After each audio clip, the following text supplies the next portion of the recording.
Dave here. How are you? Today is the 3rd of January, the first show for 2021. Looking forward. Picture and sound on point. Excellent. Thank you, Tippo. Looking forward to a terrific year. You may have heard that in New South Wales we've had a couple of bits of this COVID-19 and we're going into a pretty fast reaction to it. So as of midnight last night, we've all got to wear these things if we go out, retail shopping, all that kind of stuff. And you know what? I don't care. If it stops it in its tracks, that's terrific. So at work tomorrow, I'll be wearing one of them, I think. Anyway, where are we going today with the show? We're going to do a few things. Let me have a look here. A dust level indicator fitted to my 44-gallon drum under the cyclone. I've got a very short video about that. It's one that I did for my patrons. I do videos every now and then, just specifically for my patrons, and then I'll release it, a week or so later. Paul Mumford dances himself into the awards. Now, this is a topic that I was speaking to Vicky last night as we were coming back home from the shops. I was saying, I've got something on the show tomorrow, and I don't know really if I should show it or not, because I don't know. And she was thinking, oh, what's the tip? And I said, because it'll affect you. And she was, what? And it's dancing. Now, Vicky loves to dance. I'm not such a fan.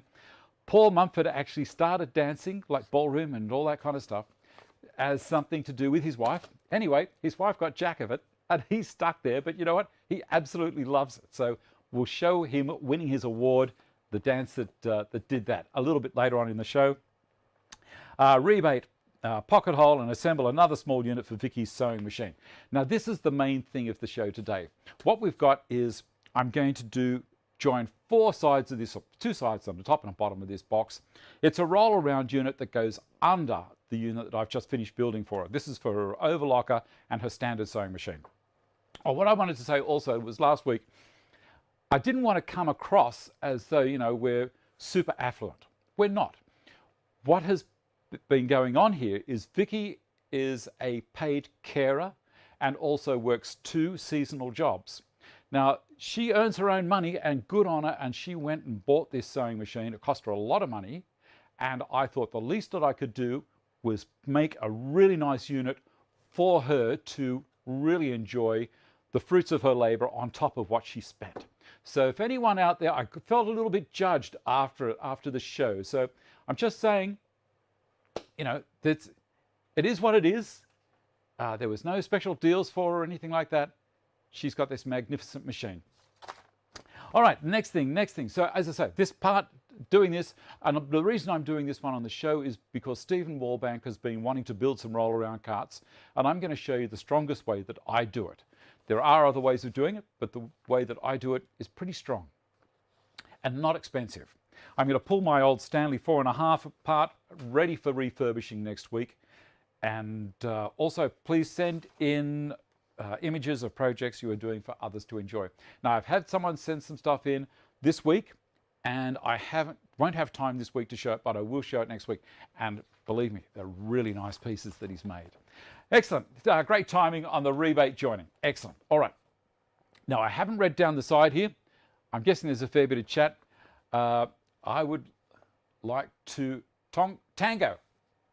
See, this is, I shouldn't have done it. I should never have said it. All right, this is a very, very basic unit. Okay, I wouldn't be working exactly right, Peter.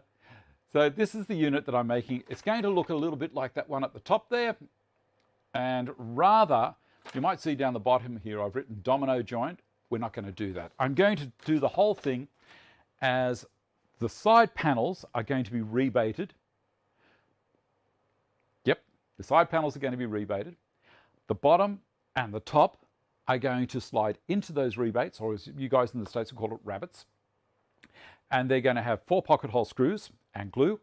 Lock it together.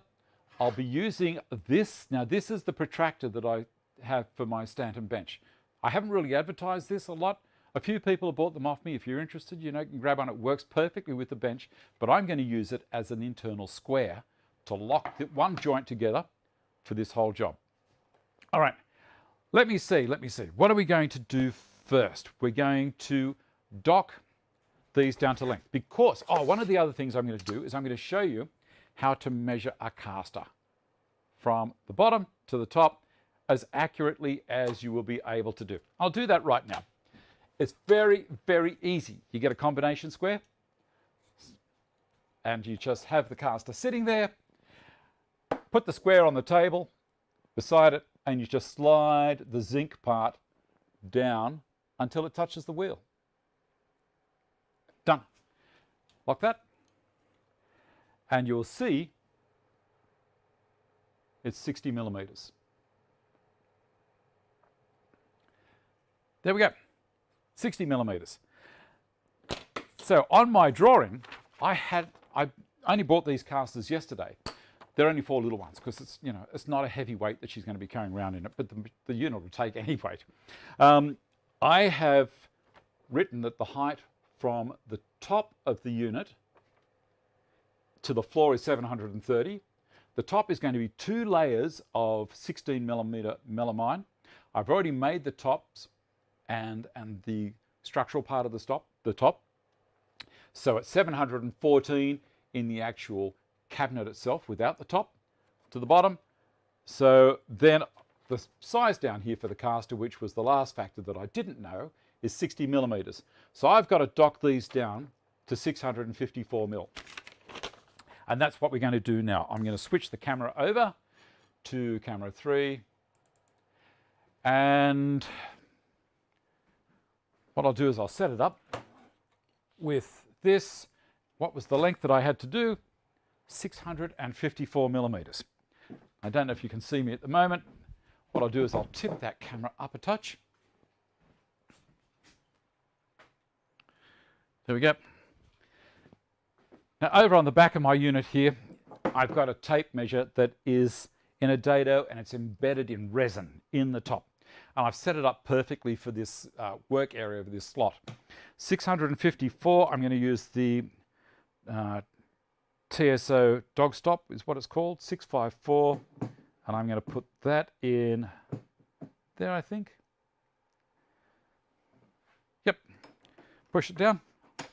And then I slide this along, 654. All right, 654.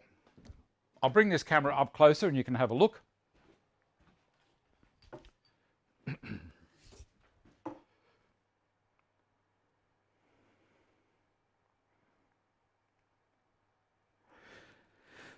All right, this is the easiest way that I know of to do this kind of stuff. Now I have a dog in the back and that makes me perfectly square when I lock the front in with my track saw dog. So what I'll do is I'll get one of them and I'll get this one and I'll put it here. Close that. Now, whilst I'm doing all this, I'll switch around to the other camera. I want to show you something at the front. I put, rather than getting tricked up, I put lines where I'm going to do a rebate. And I draw little circles on the piece that I'm going to pocket hole. It helps. So this one, I've got one edge is cleaner than the other. So I'll just put this on here so you can see this one's going to get cut off.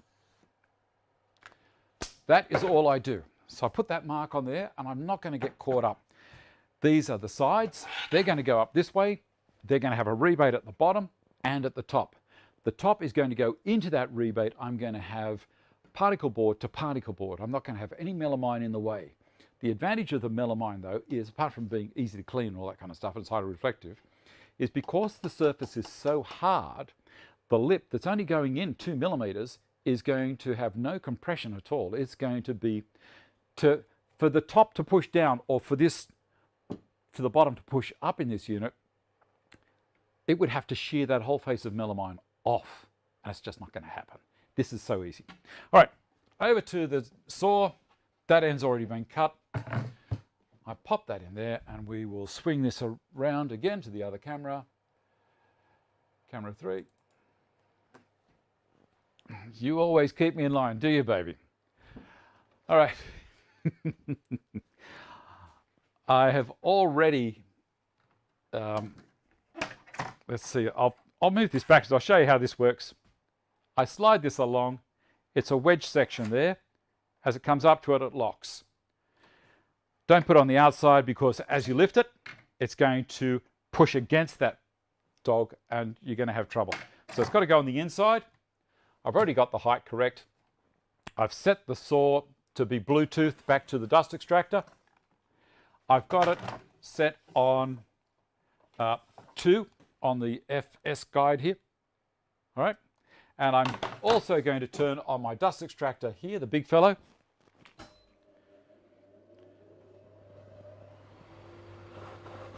Because you're always going to get a little bit of blowout at the end, and with a reverse cut, you're going to have the same thing happen. All right, here we go.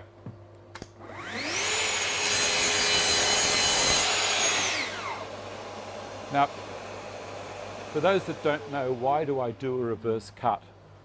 It's a scribing cut, and the blade is approaching the melamine this way and lifting out that way. If I go in forwards, it's going to lift up rather than push down into it. So I start at the far end, 2 millimeters deep only.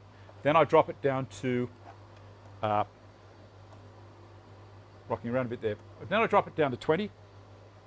The board is 16. I'm going to go 4 millimeters under the board and go forwards, and the cut is going to be coming up.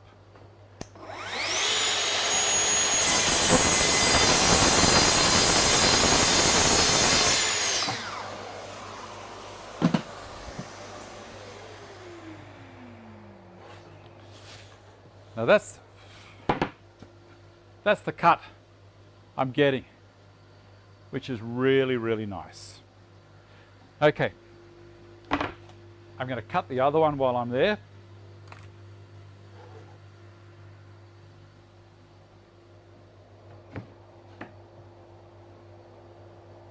That's all still nice, 654.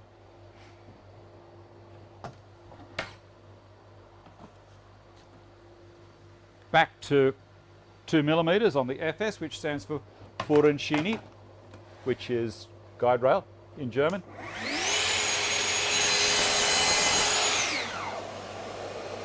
They probably have a little bit of an accent at the end where they go Fuhrerschiene. They sing it.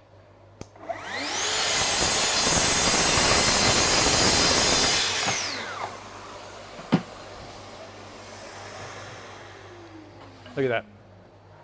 That's what the scribe cut does for you. It's absolutely perfect. All right, I'll turn that other one off. And let's go to there again. Whoop, it's knocking Zoe's sign around. Now, I haven't got the Stanton bench up here at the moment because it just lifts me up that little bit higher.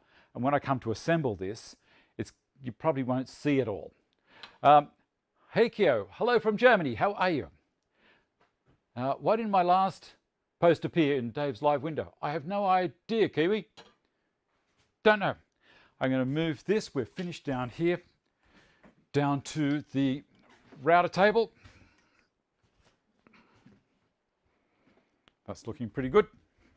I want to have a look at it first before I switch you over.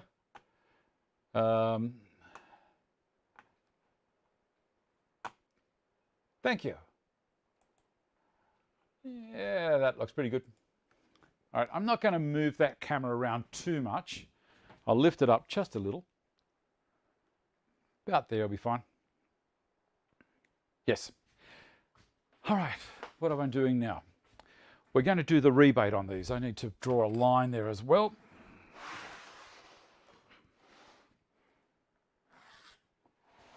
And on there.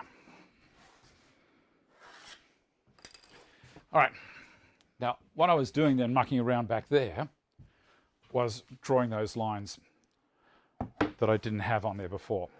Now I'm going to give you a tip here. The cutter that I have in here is an undercut cutter from Veritas. This one I have found is perfect It's absolutely perfect for dados for melamine that you get in Australia. 16mm melamine, this is it. It's designed for putting tracks that slide into the end of the bench, like you cut your 3/4 by 3/8 dado for the T-track to drop into, not this particular one, but the 3/4 inch one. And then you get this and you put it in your router and go through again. There's a bearing under there and it will cut an undercut either side. And then you drive this track in with a hammer from the outside. Works very, very well. Anyway, I've set all of this up. I've set it up so that the cutter is, if I was to put a square across here, the tips of both the carbides would be in line with that square off the fence. I slid my fence up till it was touching that, or was in line with where it was going to go. Then I brought the fence backwards until it actually touched the cutter. This is the way to get the rebate on the edge really perfect. Then what I've done is on my particular setup here, I also have down here, you might see it here, there's a bit of T-track mounted in the bench.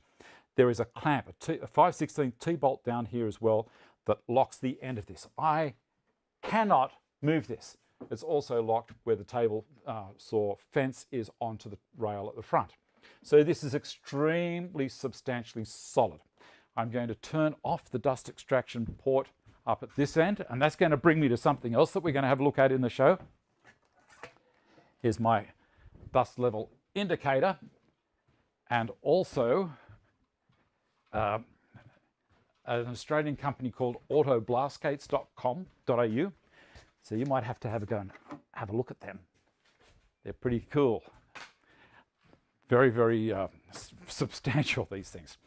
Now, I'm going to run a test piece because I've already run one test piece and it's 2.5mm deep. That is a little bit deep for me, so I'm going to do another one. So we'll pop these on. I think we should do another giveaway of these very soon. I'll have a chat to George, see what we can do. Got that, I've got that. Let me see if the dust is working.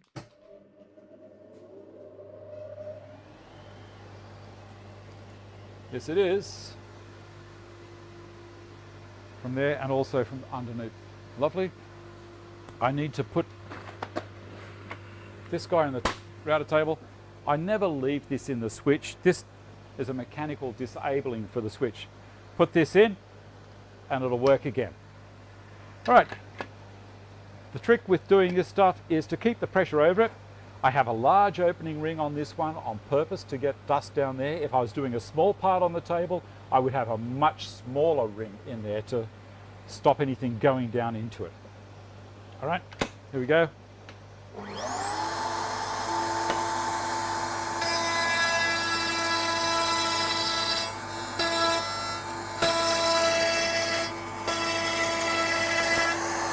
Not too much, can't see too much dust there.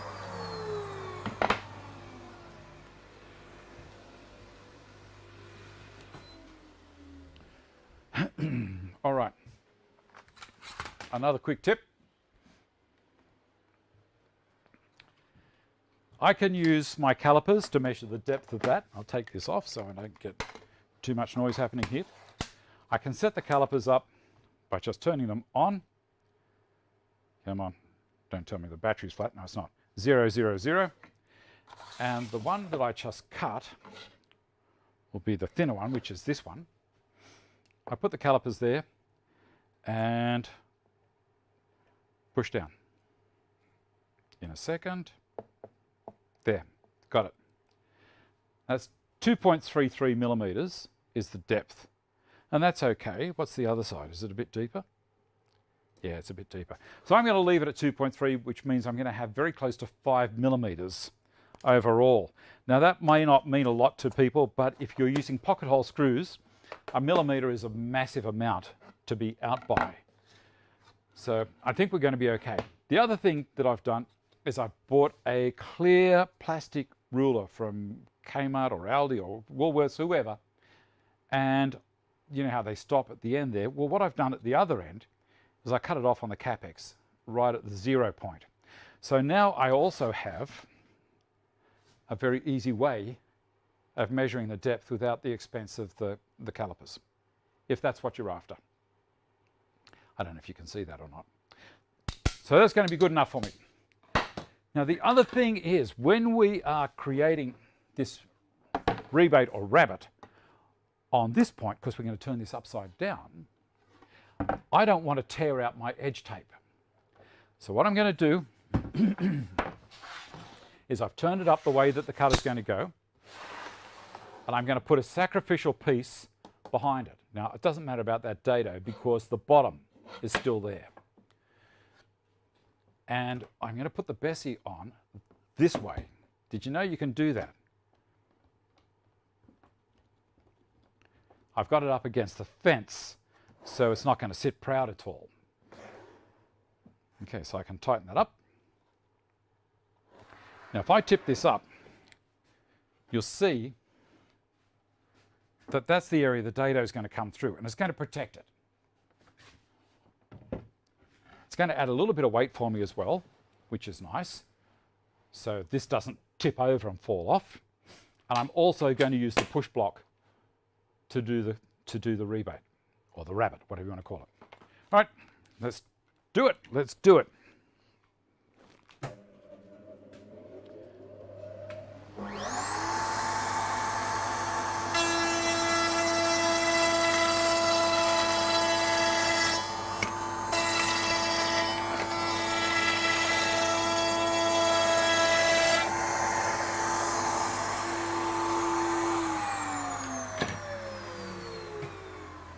Let's have a look.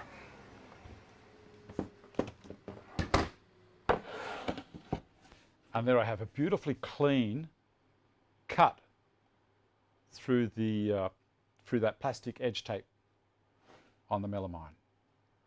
So that is the way to do it. Now also, we want to make sure that I've got the right depth there, so I can, let me see, the best way to show you guys is put that there, and then put that on there. That's looking pretty good to me. Very, very nice. So the other piece that's going to be here will have edge tape on it as well. So we'll do the last four. I'm not going to hang around doing those. I'll just do them quickly. I'll do the one that needs the barrier on it first, or the sacrificial piece. Turn it around the other way.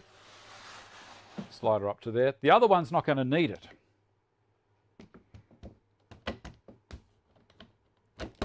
Come on. There we go.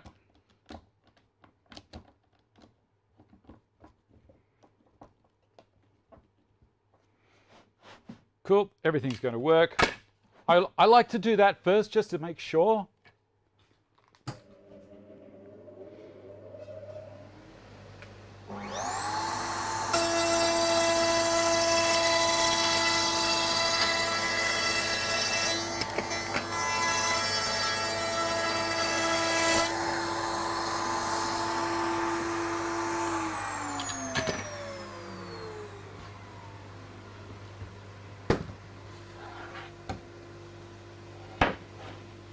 As I say, this one's not going to need it because it doesn't matter if I get a bit of tear out there, it's at the back.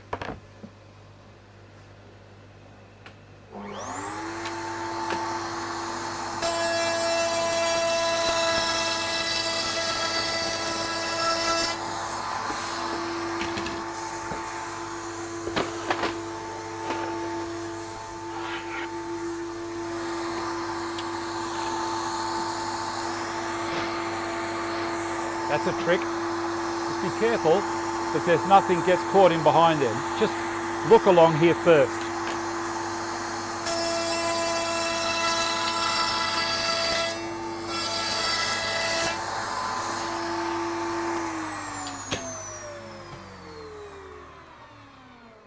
The other thing you may have noticed is I was supporting the board out here, so it's not going to tip. That looks pretty good. All right, the next part we're going to do is the pocket holing. So I'll put these two back up here, come back up to the front. We're going very, very well. We'll have a look at everything else when we've got the rest of it going.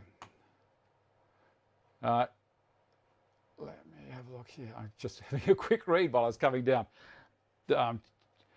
Only 39. So, did you get hi from New Zealand? It only allows me to hit 55 times. Good evening, Westside Will. Clamp is a nice handle to it. Indeed it is. Excellent, Corey. That's great. The parallel clamps from Bessie work both sides. So as you tighten it up, the side will work, the other side, the main part of the jaw will work, and the back of the jaws will work. That's what it's called, a parallel clamp. That's what it does. Well, that's really good, Matthew, that you love New Zealand. That's great. So those parts are ready. Now the next two parts I've got to do are the pocket holes. And then we'll try and get some glue on this. And we're only 25 minutes in. This has probably been the most time-aware project that I've done. Now the same thing with the pocket holes. I put little marks there so I know where I'm at. All right? And I have set my pocket hole machine to not go as deep as it should do. They say for 1.25" screws, because that's what I'm using in this particular thing, I can adjust the fence on the machine. With a standard Kreg K5 or a K4, you've got a collar around the drill, this clamping collar. You can adjust that back up a little bit if you don't want the drill to go in as deep. So you, rather than have the screw poke through the back of the board, and that'd be terrible coming out, you can pull it back 2 or 3 millimeters if you want by pushing the collar down the drill towards the point, another 2 or 3 millimeters past what Kreg is recommending you to do. Now, the downside of that is that sometimes you won't get a fillet piece to go in to cover the head as well as if you had used their recommendations. I'm not a fan of using the inch screws on 5/8 material. I much rather use the 1.25" and be up just a little bit. It works. The head doesn't protrude, but it does get in the way of that plug going in a little bit. So there you go. Language difference, Rabbet, Rebate and Rabbet. There's going to be a whole lot of argument about that, Corey. It's, oh sorry, Matthew. It's wagon and wagon, W-A-G-O-N, W-A-G-G-O-N. It's just the way things have developed. Do you realize that back in the time when Arthur was a kid, his father's name was Ian. There was no J in the English alphabet then. It was a much shorter alphabet. So when John came along, when Arthur came along, he was named after his dad, Arthur John, which John was the replacement for Ian. So look, it's that thing, you know, over time, like Chinese whispers, I guess, a little bit.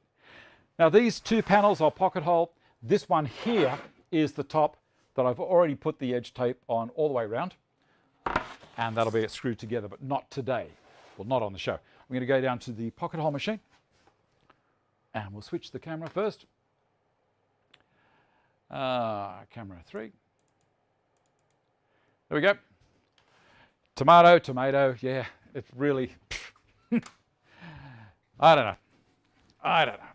So we'll pop that there. We'll bring this guy down here, and I've got the connectors that Derek made for me, so I have no fear of disconnecting the show while I do this.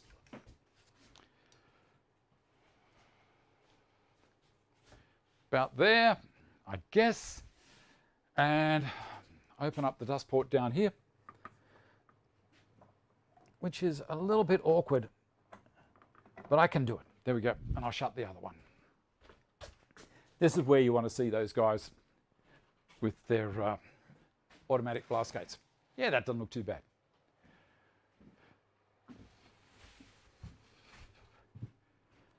Right, pocket holing.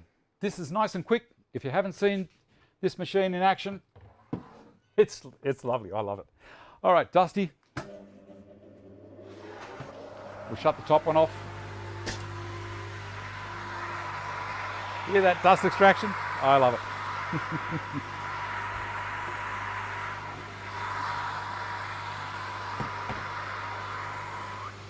I think I've got the compressor turned on. We'll find out in a second. Yep. Do both sides. And then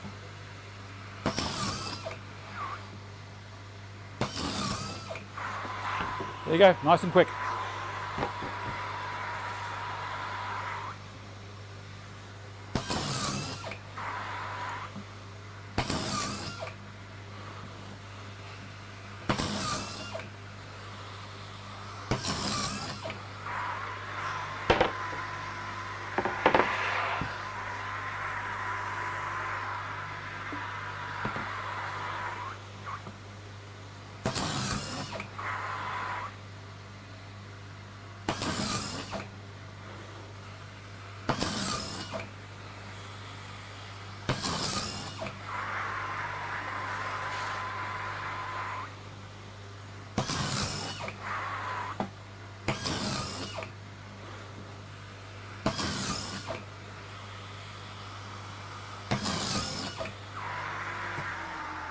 There we go.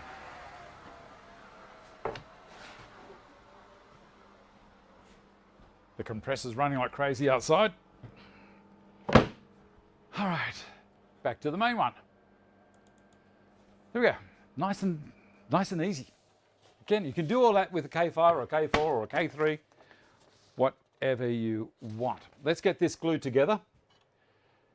Move this one out of the way. Now this one is not going to have another frame underneath. This is just going to be a straight out cabinet. The wheels that I'm using have got their own little connections on the side. So the majority of the weight will be pushing down onto, over the center point of the axle there, or the rotating part of the pin. The other part is really not going to worry if it's pushing onto the rest, onto the floor. It's going to have so much support under there. All right. Move the top out of the way so I don't get confused. Can you see the advantage of what I did there with having all of that marked, just with a little pencil mark where the pocket holes were going to go, a little pencil mark where I was going to do the rebates or rabbets. It lets you get all your mistakes done right at the beginning before you even take it to the machine. You don't have to second guess. I also stand my job up like that with hand screw clamps on the bottom and put things together so that I can mark that actually where it is. Now I'm also possibly going to put some shelf pin holes in here, but I'll do that later on. All right, glue, glue, glue, glue.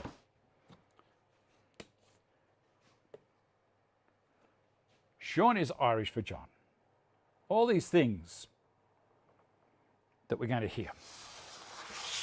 And I'm not using any masking tape because one of the great things about melamine is I can just run along this after with my chisel and it'll all pop off.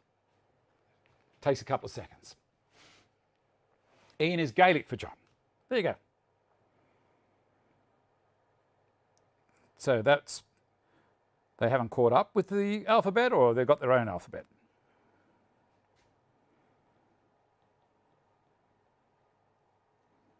I'm not trying to insult anyone there. I was just asking a question.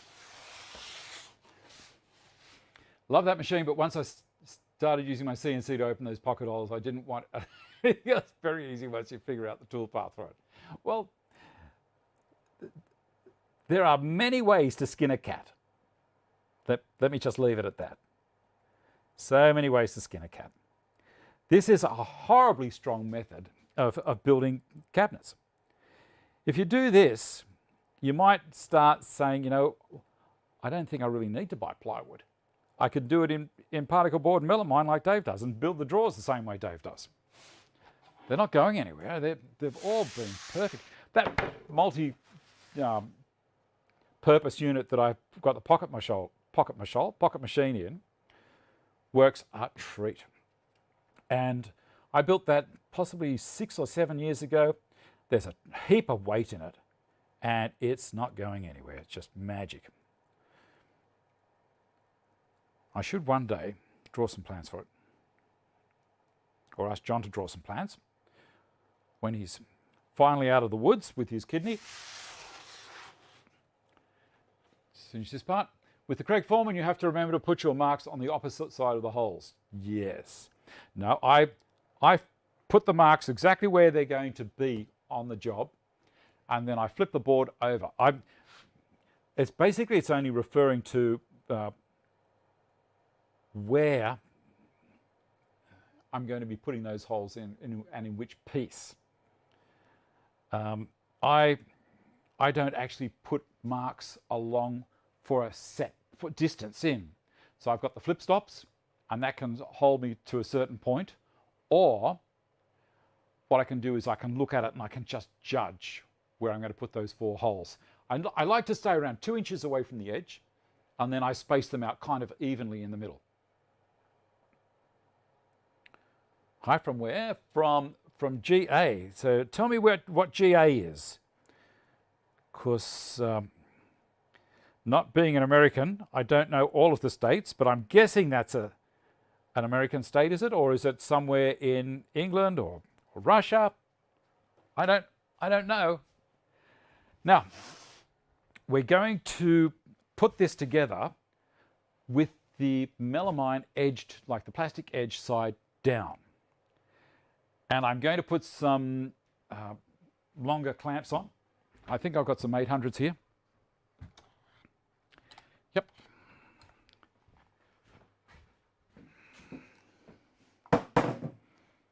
You can do this with pipe clamps. You don't need these if you don't want to.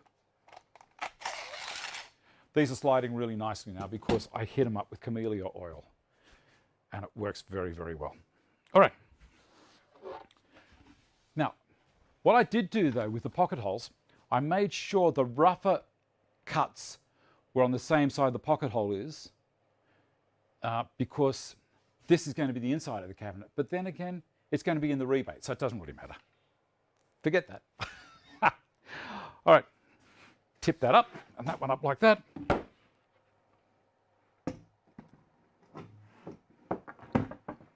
And this is why I love my assembly table.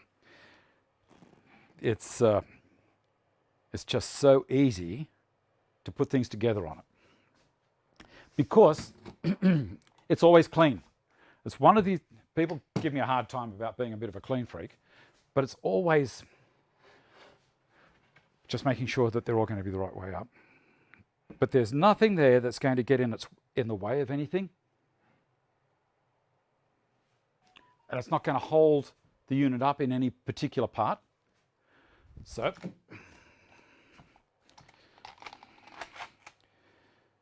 as I say, parallel clamps, they can go in that way.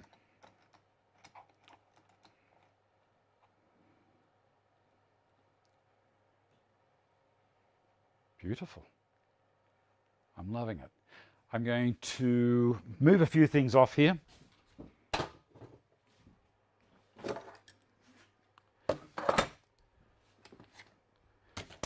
So what's the weather like in everyone else's part of the world? At the moment, we've got this La Nina, I think it is, thing happening. Someone's going to correct me. Vicky will correct me, of course, because she likes doing that. Where it's going to be wet for a fair while. The other clamp, where did I put it? There it is. There it is. So I'll do 4 clamps on this.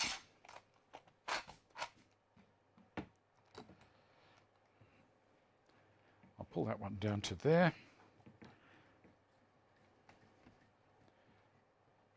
And then move that little wheel out of the way. Now I can rotate this whole unit on the bench without it falling apart, hopefully.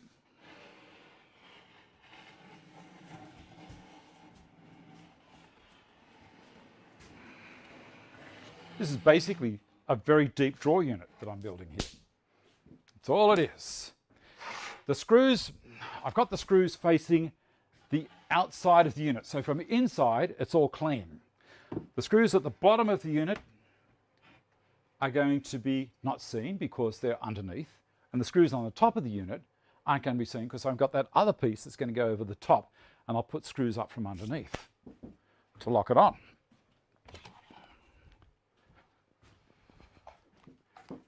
Once I've got this glued and screwed, well then what I can do, morning Colt, then what I can do is pull that up, there we go. You rotten thing.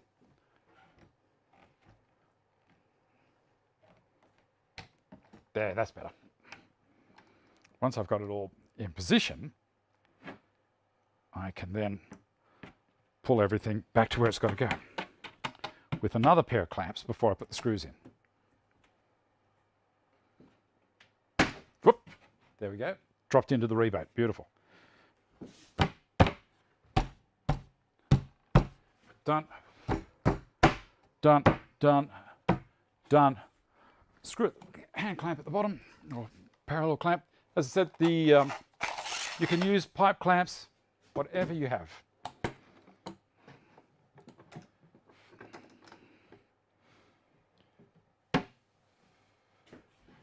Lovely. All right, now I'm going to put a clamp across this way just to pull it up.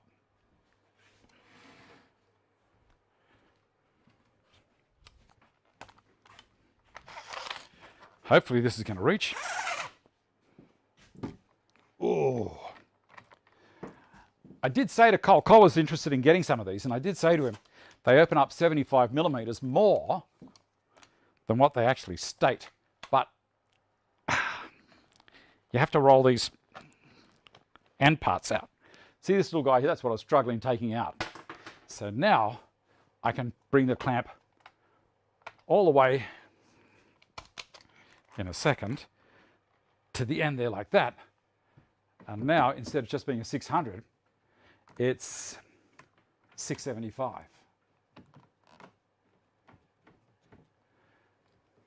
Good.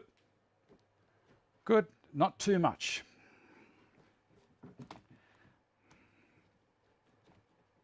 Just to pull it up and then tighten that a bit. Then do the other end. Do the same.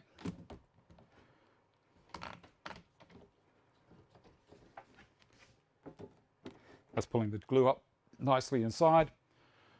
Pull that up tight. Pull this one up tight.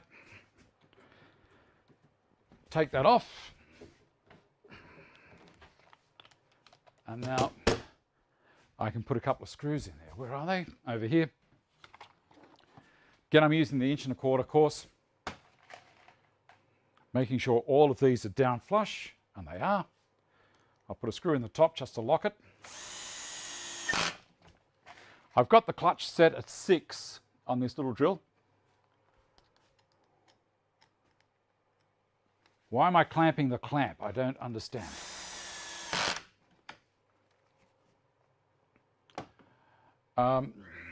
Okay, so I wasn't clamping against the actual clamp. What I was doing is I'm pulling the front and the top and the bottom in hard on the rebate here. There was a little gap there until I pulled it in tight. I've got this one, once I got it pulled in tight, then I gave this one to it so it couldn't sneak out again whilst I was putting those screws in. I'm going to spin her around.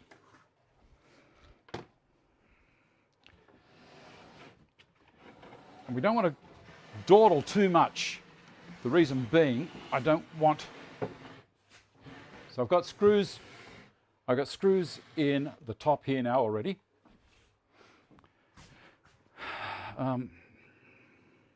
That's nice. And that one's pretty good too.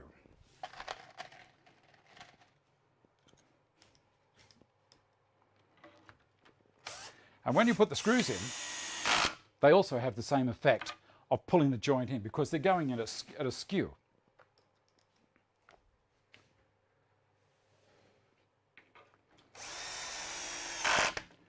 Right, I can take those top ones off now. I could have had it sitting over the top there to show you a little bit better, I guess. And I'm going to also turn it upside down.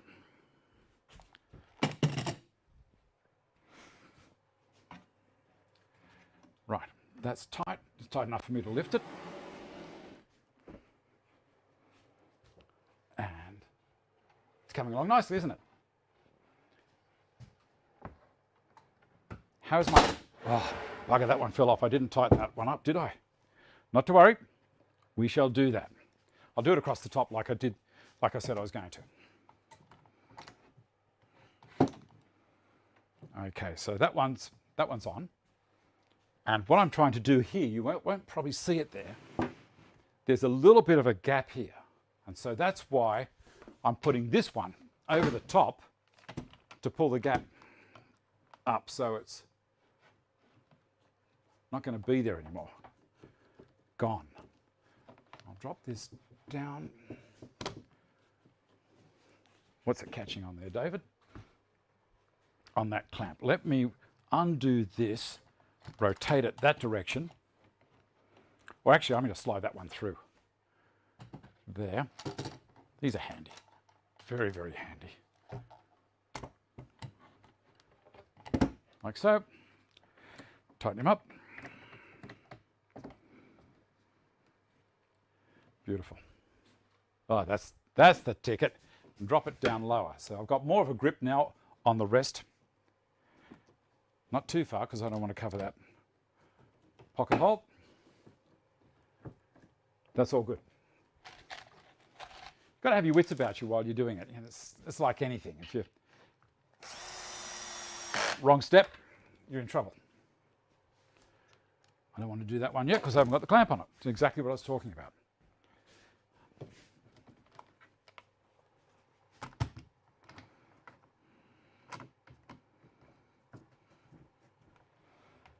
That's nice and tight.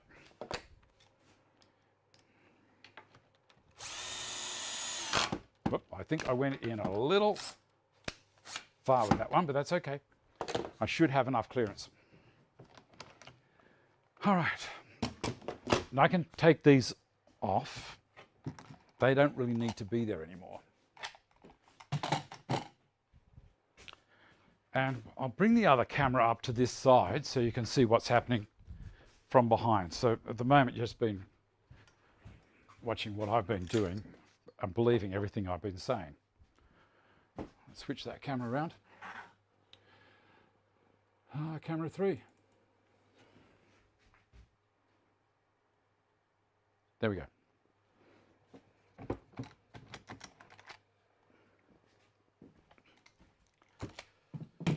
There's other brands of clamps out there that do parallel clamps as well. So it's whatever your budget is, that's great. You should be able to get something. Let's put this on.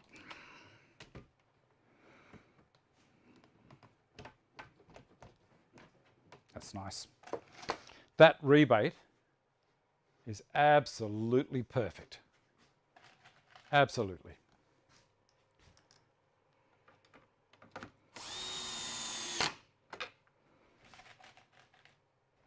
That one underneath there.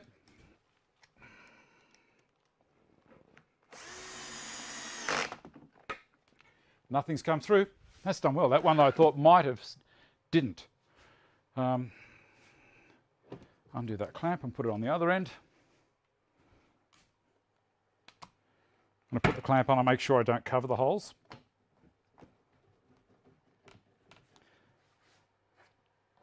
Oh, beautiful. A little bit different to Cole's dovetails, but it's a fair size. And I don't believe that his jig works too well with melamine. So it's the Gifkins jig. Cole will be back. I don't know, Cole might have told everyone when he's going to be back. Spin it around.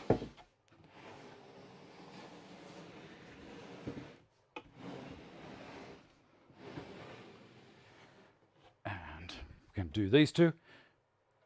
They're sitting quite well. I haven't done the one down the top there, have I? All right. Well, I'll do these two first, and then they'll pull in nicely.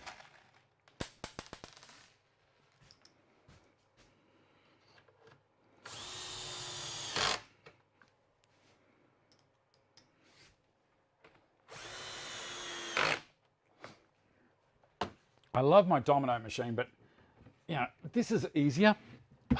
I gotta say. And when you mention domino and melamine in the same breath, people look at you like, what are you talking? That's sacrilege. I covered it. I just finished saying don't cover it, and I did. Cool.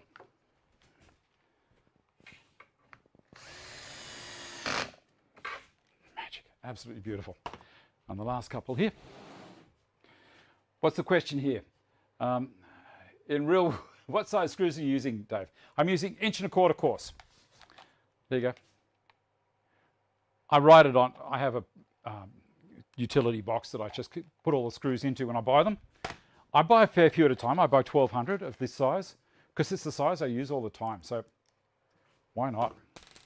It's more economical to do it that way. You can buy the 100 pack if that's all you're doing is 100 or so. What's it catching on there? But do you hear that? It just clicked in as I was pulling it up. Yes, the yellow tub does say. All hail the yellow tub.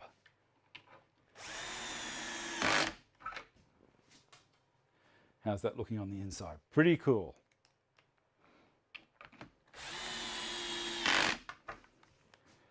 And the last one down there.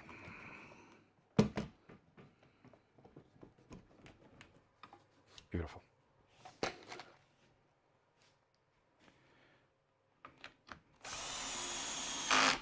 All right, last thing we need to do is check that we've got all the screws in. There should be 16 screws in.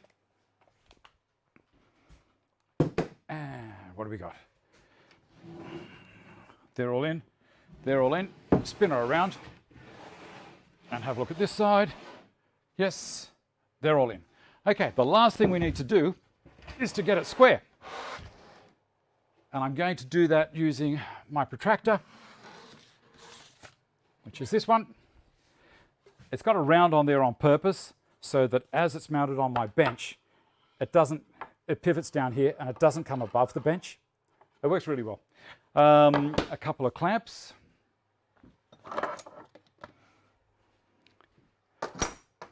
All right.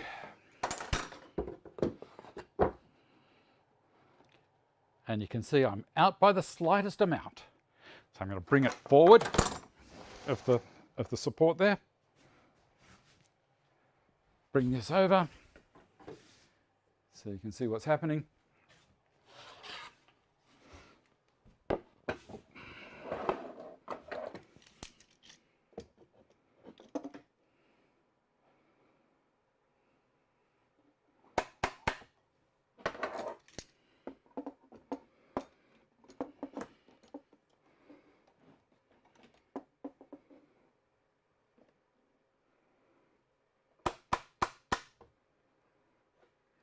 Beautiful. The last thing to do is put a clamp there.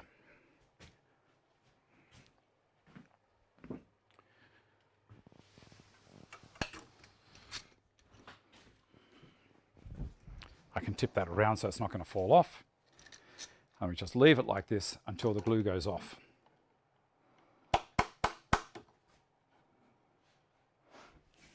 Now that square I made with the CNC, so it is absolutely perfect. There we go. So that's the unit. This glue, let it dry on melamine, and then I'll run the chisel down over it, and that'll just all pop off beautifully. There's no clamps getting in the way of anything. What else can I say about the project? It's the easiest way I know of doing stuff. It's strong. We've got all, let me tip this up a little bit, and we'll have a look about there. This is pushing down onto that rebate there. This whole side is, the rebate is sitting on top of the base.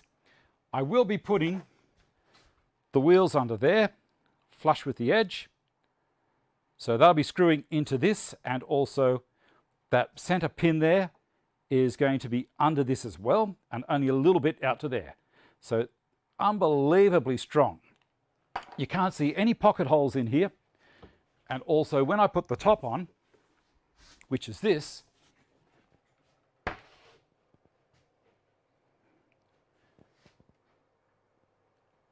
it will cover all the pocket holes that were on the top. I'll have double thickness of melamine there. They'll be screwed up through here to hold it on. And this will be the front. The back, I'm going to do rebates in the actual back unit itself, and it will slide into here by 2 millimeters, but stay on the outside. So it's an interesting way. I don't think many people do it my way, and probably a lot of them will say, oh, you can't do it that way. Well, fair enough, if that's what they think. Turn that around like so, and that should stay there. I don't want it to go falling off. Let me get the other one going. All right, what was that, Stephen? Fantastic. That'll probably take me 3 times as long. Did you make that, Dave? I make all of them.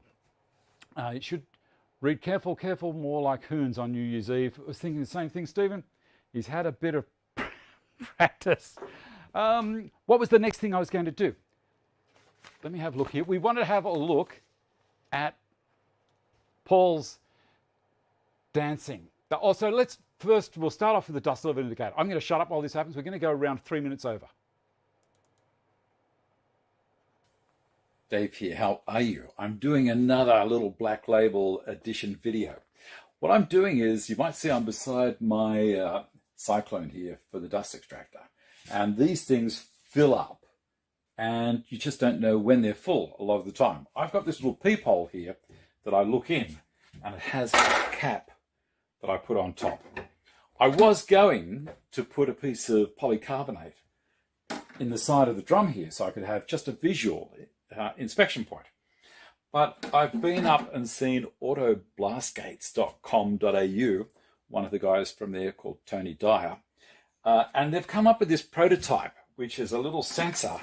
It's this guy, and I'm going to drill a hole in here, mount this in it, and it's got a little thing on the back here. You can adjust the depth as to how far down it'll sense.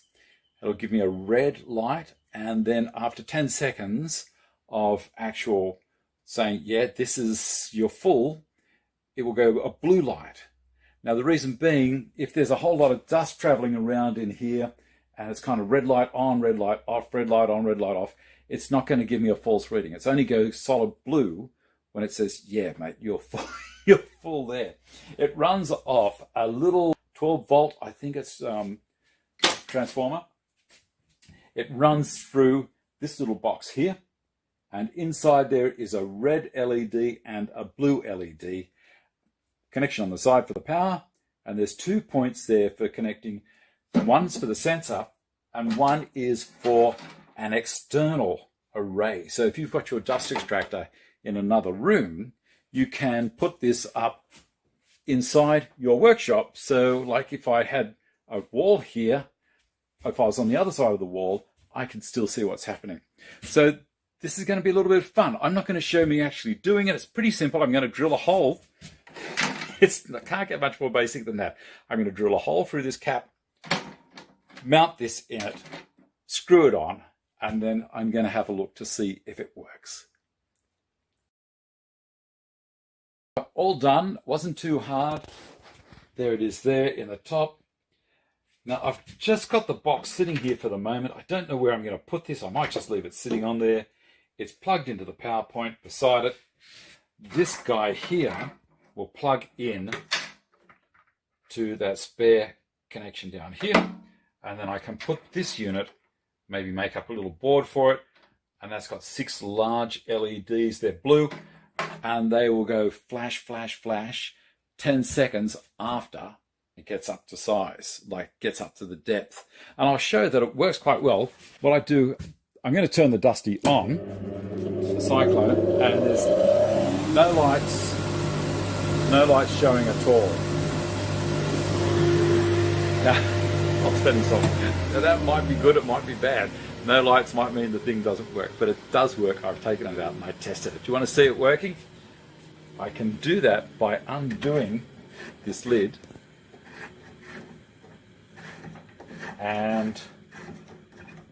putting it, see the red LED has come on. Hold on, I'll spin this around. There you go. Watch that.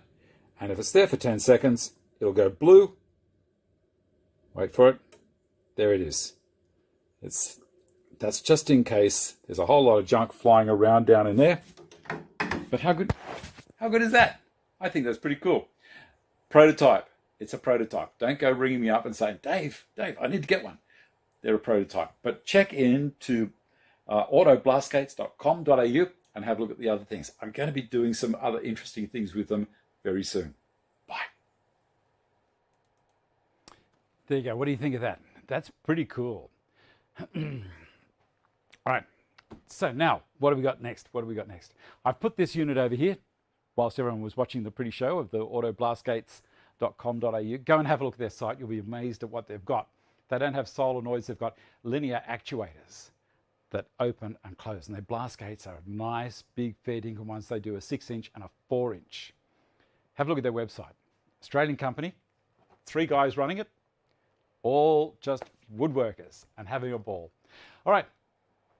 Let me see. What do we got? We've got Paul. Paul, he says, Paul Mumford, hi Dave, here is some info regarding this clip. The dance is part of a performance I regularly do. So let's jump in and run it. There's Paul waiting to go. That's his instructor with him.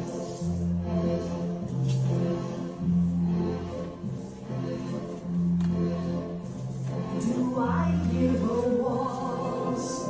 Very odd, but I hear the walls. There isn't a band and I don't understand it at all. I can't hear the walls. Oh my Lord, there it goes again. Why is nobody dancing in the street? Can't they hear the beat? Magical, mystical, miracle, can it be? Is it true? Things are impossibly miracle. Is it me? So I'll can it there, but I think that's fantastic. Dance is part of a performance I regularly do, usually every 6 months. It is judged by a representative from the Australian Dancing Society and is a proficiency test. This time I performed for the Premier Star Elite Award and performed 5 dances. The category is New Vogue, a set of 15 fixed ballroom routines. The dances in the video are a medley of 2 dances. President's Daughter Waltz and Lucille Waltz. Other routines danced were the Argentine Stroll, Carousel and Tango Terrific. I passed with honours and took out the judge's trophy, so very happy with my performance this year. Regards, Paul. How cool is that? Okay, I hope you've had a good time during the show. Yeah, Vicky, be quiet. It's not happening. Wasn't that cool? I've gone over slightly. I hope what I've done today is going to help you out a little bit. It can be basic. I will show you what we're going to do next week. I'm going to pull this plane apart. Now, this is my old Stanley 4.5 smoother that I had since I was 16. This is the first plane I had as an apprentice. It's had a lot of wear. We're going to clean it up. The last one that I did, my 4.5, is my Turner 4.5. And that's how it's looking now. We're going to get that Stanley to look as nice as this. These handles are also, and the tote and the knob are also cellulose acetate, but these are black on this one. This is red or ruby cellulose acetate. Very, very nice. So we're going to pull that apart. Let's do that right now. Here we go. Lever cap off to the side. It's pretty good. We're not going to touch that. The blade and also the backing iron are on there. This is the lateral adjustment, the blade lateral adjustment. This is the screw that holds it down. This is the depth adjustment wheel, and we're going to make that wheel look as nice as that one. I'm going to show you how to do it. I've done it before, but we're going to do it again. We'll take the tote off. We'll take the knob off. We'll put the knob in the lathe. We'll clean that up that way. and we're just going to have so much fun. We'll dunk the body. I'll put the body in Evaporust during the week to get the first part done ready for you for the next weekend. Okay, thank you again to all of my patrons: Johannes Moa, John Parra, Vincent Yang, John Lafferty, Peter Woolworth, Brian Delvecchio, Justin Bailey, Brett Guthrie, Mike Deem, Wayne Cargill, John Lynch, and to all of my other patrons that are helping me out on lower levels, tiers, and up above. Thank you so much. It really does help me keep on going over this Christmas break. I could have been doing things with the family, but I'm here trying to help out. I just enjoy doing it. So until next time, that's a new saying. How about we do that this year? Until next time, look after yourselves, be nice to each other, and I shall see you next week. Bye.